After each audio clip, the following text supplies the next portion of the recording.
Hello guys, कैसे हैं आप सब। आशा करती हूँ आप सब बहुत अच्छे से होंगे। और आज जो मैं आप सबके बीच कुछ कहने जा रही हूँ उस पर भी बहुत अच्छे से ध्यान देंगे।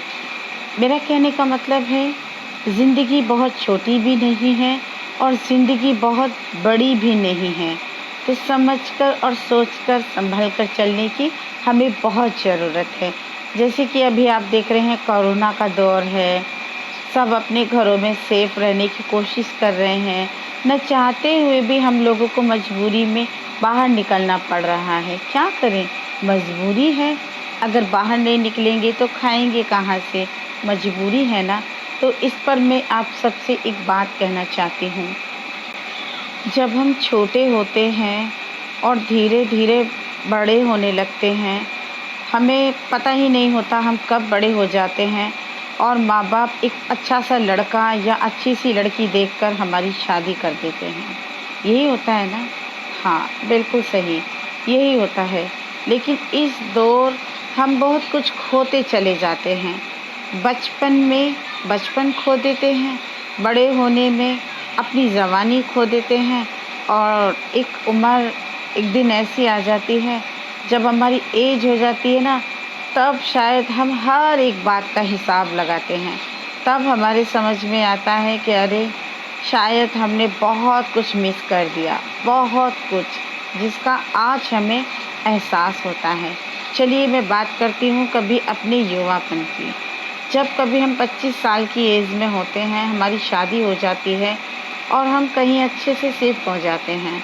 हम अपने माँ बापों का साथ भी छोड़ देते हैं, है ना।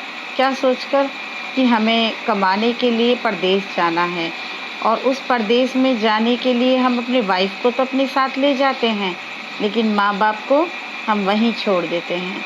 क्योंकि हमें ये लगने लगता है कि शायद परदेश में अगर माँ बापों को लेके जाते हैं तो भीड़ लग जाएगी, है ना। और वाइफ को अकेले लेके हम निकल पड़ते हैं।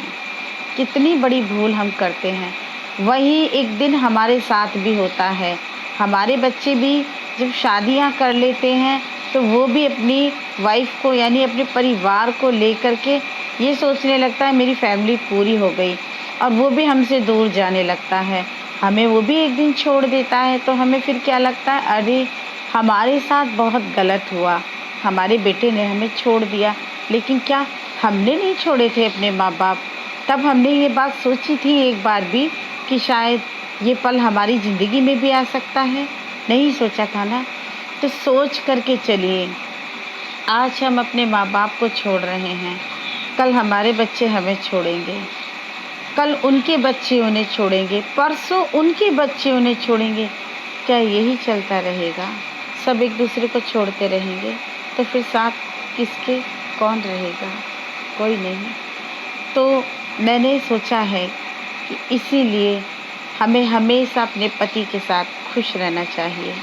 और उन पतियों के लिए भी कहना चाहूँगी जो अपनी पति से खफा हैं या दूर रहने की कोशिश करते हैं और सोचते हैं कि परदेश में हम बहुत खुश हैं, तो मैं उन सब से कहना चाहूँगी, अपने पति के साथ, अपनी पत्नी के साथ हमेशा खुश रहिए।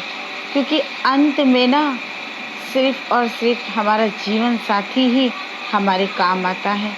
हमारे साथ कोई नहीं होता जब हम बहुत अकेले हो जाते हैं, लेकिन एक हमारा पति हमारे साथ होता है, जो हमारा हमदम बन के, हमारा राहगीर बन के हमारे साथ चलता है। तो गाइस, मैं बस इतना ही कहना चाहूँगी कि प्लीज़ अपनी फैमिली बनाने की धुन में अपने माँ बापों को मत छोड़िए। कहीं ऐसा ना हो वही फैमिली बनाने के लिए हमारे बच्चे भी हमें छोड़ दें। Thank you. अगर अच्छा लगे ये संदेश तो प्लीज़ आगे तक भी पहुँचाइएगा और लाइक एंड शेयर, प्यारी सी कमेंट ज़रूर कर देना। Thank you so much.